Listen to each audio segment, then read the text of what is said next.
advocate my single pot revolution. It is a chef's way of putting a fabulous meal out on the table, yet at the same time, not slaving back again at home. One such single pot revolution of mine that is always a hit among the family is my Moroccan couscous. Great flavors of vegetables and beans coming together in perfect harmony with the subtle blend that the Moroccan spices bring to the table. Let's get to creating this starry wonder now. My Moroccan couscous achieves two fabulous results. One, it provides a very nutritious meal, everything coming together in perfect harmony.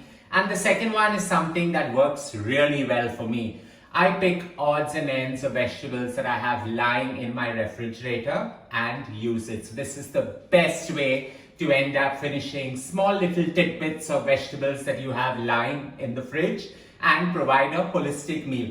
The end goal is nobody can tell the difference. So to start off, here I have about 15 to 20 ml of olive oil. You can use any normal oil variant as well. Into that, we are going to infuse some garlic. So I've taken about 12 cloves of garlic, finely minced it, and that goes in, and we're just going to allow that to infuse. Now we want heat, and the heat comes alive through the ginger. So I've got about 1.5 inch, a massive cube of ginger that I've finely minced as well, and that goes in. And you just allow all this to sweat for about 10 seconds to 15 seconds. With the ginger and the garlic sweating and giving you those aromas that are so required, in goes one large red onion that I've cut into 1 centimeter large dices. I want my vegetables not to be finely minced, but to have some crunch at the end.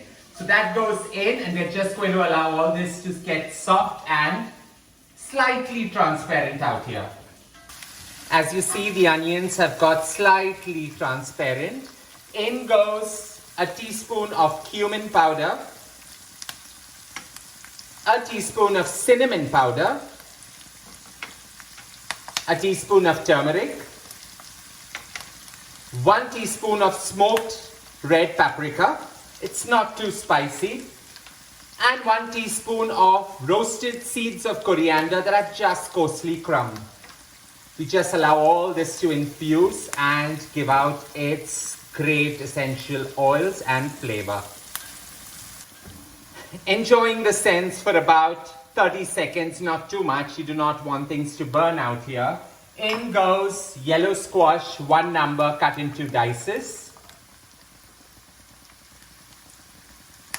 In goes green zucchini, 1 number cut into dices. And we're just going to allow this to soften slightly in this beautiful spice mix. Now you want the zucchini and the squash to get a little bit of crunch but soften at the same time. So into this now goes my green pepper, 1 number that I've diced.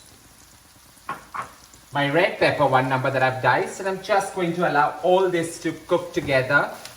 Sautéing this for a minute to a minute and a half till the peppers also get their crunch. In goes fava beans. So while I'm using a canned version of fava beans, you can use any bean variant out here. So about 200 grams of any bean, right from a black bean to a kidney bean to even the glorious chickpea works perfectly well out here. Just allow all this to saute for at least 2 to 3 minutes now. Allowing all this to saute graciously for about a minute. In goes 2.5 cups of boiling hot water. So I've actually boiled the water because I want it to cook really fast. So in that goes. Bring everything to a roaring boil. Add in your herbs. So in goes 2 tablespoons of finely chopped cilantro, 2 tablespoons of finely chopped parsley, heaped tablespoons. You can be as liberal as you want out here. Allow everything to mix in really well.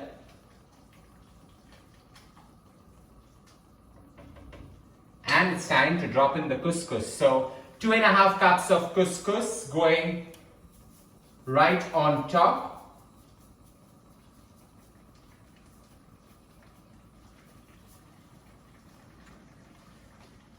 Now technically a Moroccan couscous always uses some celery salt, but I've been told that I use that way too much. So in goes a normal sprinkling of some iodized salt right on top, because you have to flick the entire thing in the end. Once you've added the couscous, the salt and all you need to do is switch off the flame and allow this to steep for a glorious 7 minutes. Steeping for a good 7 minutes, the couscous has bloomed really well. All you need to do now is slightly loosen out the grains with a fork so that they actually separate and not have any glucky mass in this. So here we have it, a single pot revolution. While this can be paired just with some yogurt and cucumber dip on the side, it also can be a perfect side dish to either a roast chicken or anything that takes your fancy. This now requires a slight garnish. So in goes about 4 prunes that I finely chopped just to give it that sweetness element. Tartness coming in from the dehydrated, beautiful and gorgeous red cranberries. And the crunch coming in from some pistachio kernels out here. Thin slivers of pistachio work really well when toasted. This Moroccan style couscous is truly gourmet cooking made easy, starry wondered single pot revolution. The warm flavors merge in beautifully with each other and the herbs just elevate the dish, making it the wholesome meal that it deserves to be. While you can enjoy this all by itself just with a dip on the side, this goes really well also as a side to a perfect roast. I hope you enjoyed creating this glorious dish with me. Don't forget to share loads of love by hitting on the like button, and as I always say, don't forget to subscribe.